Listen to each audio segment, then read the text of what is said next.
What's up, my fellow philosophers? Stu for Philosophy, the Drunken Philosopher here.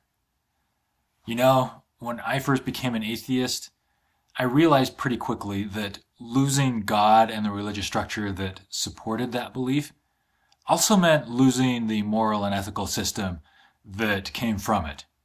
I also realized that I had never even thought about the morality and ethics that were given to me. I simply accepted that what I was told is right and wrong was in fact right and wrong. But now that my ethical system was in shambles, having denied all of that, it put me in a great position that gave me a very unique opportunity to take account of my experiences and knowledge as an adult, to look in such a state through, for the first time, a clear lens and rebuild a proper ethical model for behavior from scratch.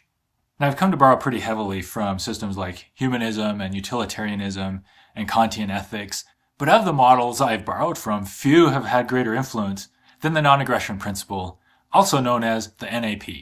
Now, the NAP can be summed up pretty succinctly by saying that it considers any non-consensual, that is to say coerced, interaction between individuals to be immoral.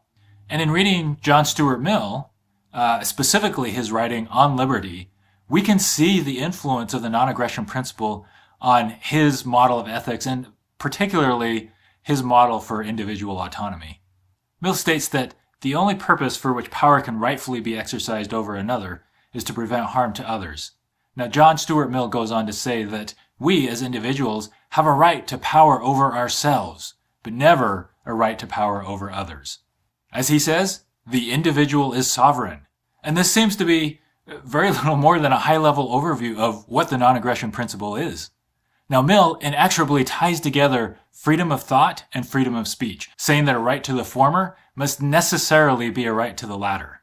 Mill goes on to condemn all those who would oppress the speech of another, and in so doing explains that we ought never to oppress the opinions of others or preventing them from vocalizing such an opinion. Regardless of how repugnant or disturbed others or yourself find it, even if a tiny minority is voicing it, even if all but one reject it, we still ought to allow that one to be heard, because, Mill says, it is always possible that we are wrong in our own opinion.